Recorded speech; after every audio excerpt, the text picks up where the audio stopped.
Today we are talking with psychotherapist Jeffrey Frank about how you can get your personal life back on track in these difficult financial times. Thank you very much for joining us. Sure. It strikes me that there may be two sort of polar opposites here. One, people kind of losing their love life because they're stressed out about financial circumstances. But the other factor here is when people are stressed out like this, they tend to drink or drugs, or sexual addiction is another component to it as well. Right. That's right. Yeah, I think you're referring to like acting out.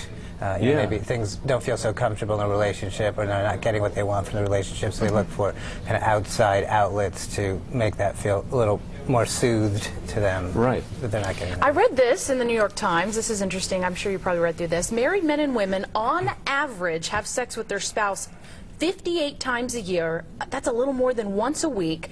It said married people under 30 have sex about, this is so scientific, 111 times a year. Where did they get that number? But 58 times a year? Mm-hmm. That's it? You're surprised? Yeah, yeah. It's kind of like that old Woody Allen movie where he has a shot of each spouse visiting a psychotherapist, and one says, "Doctor, we never have sex, never, like maybe 3 times a week," and then the other spouse says, "Doctor, we're always having sex 3 times a week." I'm sorry, if it's 58 times, I may not walk down the aisle. Well, that's great. I mean, I think that's a good point. It's kind of in the eye of the beholder, I think. Yeah. And I think it does trip up couples. It makes them anxious. It makes them concerned, worry about the quality of their relationship if they're not having a certain amount of sexual activity in their marriage. And I think that is a misconception. And I think it's really damaging to a relationship if that's your benchmark for how your relationship is. That's your barometer of, are we working out? Well, let's see what we did this week. Absolutely. So where do you begin with a couple that comes in to see you and says, well, they have been counting. I'm only getting it once a month.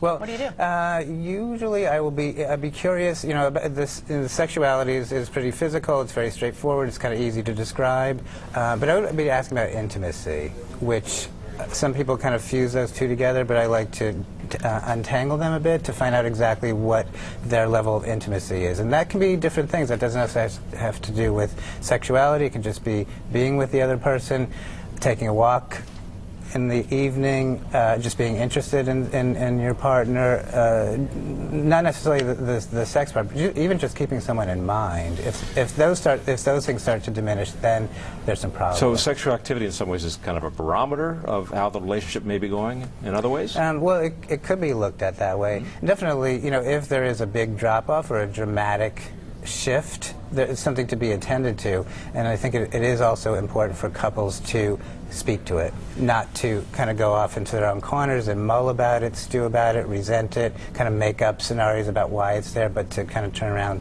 to each other to face whatever it is that they might be dealing with. In your experience at your practice in DuPont Circle, do you see more couples coming in because of what's happening with the economy, because of that stress level, that maybe they're turning outward instead of inward in their relationship? Yeah, I can't really say that they're coming in specifically for the economic stressors, but just I think stressors across the board are impacting people and disrupting their comfortability with themselves, and then in turn comfortability in their relationship. So the other part of this article, about 15% of married couples have not had sex with their spouse in the last 6 months to 1 year. Yeah. Yikes. That's a long time. Yeah.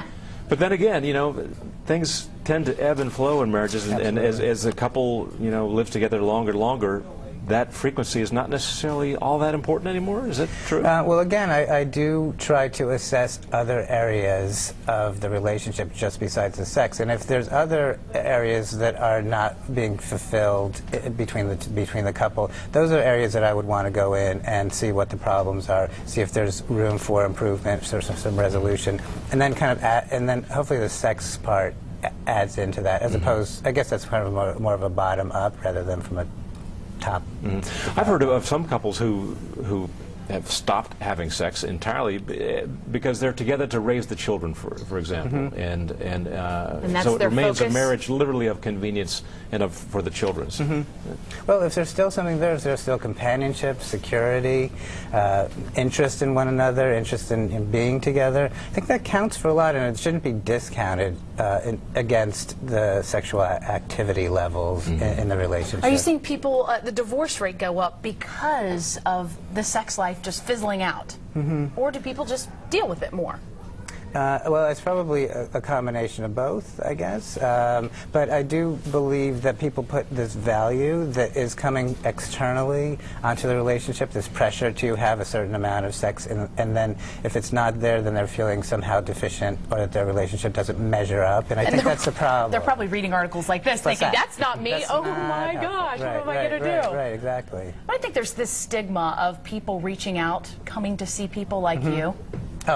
Maybe, you know, the woman in the relationship wants to, the man doesn't, or, you know, one partner does, one partner doesn't. Yeah. You see that a lot? Absolutely. There's usually one person being dragged, unfortunately. By the collar. Right. But I think for the most part, at least in my practice, that I think the person who, the draggee, is often, I think, surprised at what they can receive in a setting like that. And that it's not judgmental, it's not accusatory, that it's a place where they can feel free to express themselves, where in the context of their relationship day to day, it's not so comfortable or the conditions aren't okay for them. Maybe in some respects that's exactly what they needed. Get that fizzle back in that life. They liked being dragged Oh, in. okay, well.